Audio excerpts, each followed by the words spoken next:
Do you ever find yourself in a season of being in between? Like you're not where you were, but you're not where you want to be? If so, the verse of the day might just bless you.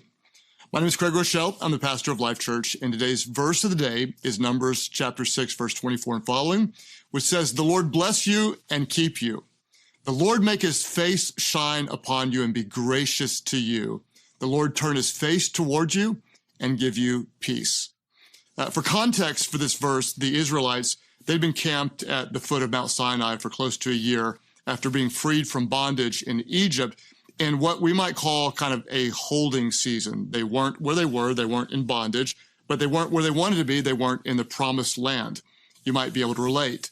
You're not in a bad job, but you're not in the one you want. Or you're not in a bad spot in life, but you believe that God has something better. Well, God's people were between slavery and the promised land, and spoiler alert, they were about to spend a lot of time in the wilderness. So God told Aaron to bless them in what's known as the priestly blessing. And what do we know about God's blessings? What we know about God's blessings is the blessings start with God. They always start with the Lord. Watch this. The Lord bless you. The Lord make his face shine upon you. The Lord turn his face toward you and give you peace. The blessings of God always start with God. The very first thing that God did after creating Adam and Eve is God blessed them and said, "Be fruitful and multiply." The very last thing Jesus did before ascending to heaven was he lifted his hands and blessed his disciples. Who is the object of God's love, God's blessings? Well, you are. Look at how many times the blessing says you. The Lord bless you and keep you. The Lord make his face shine upon you and be gracious to you. The Lord turn his face toward you and give you peace.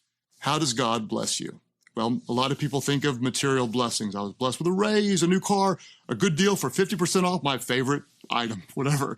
God blesses us with friends and family and health, and he does bless us with those things, but the true blessings are even better.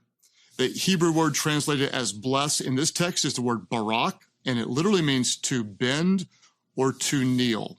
It carries with it the idea that God bends, or he kneels down, or he reaches out to give us himself.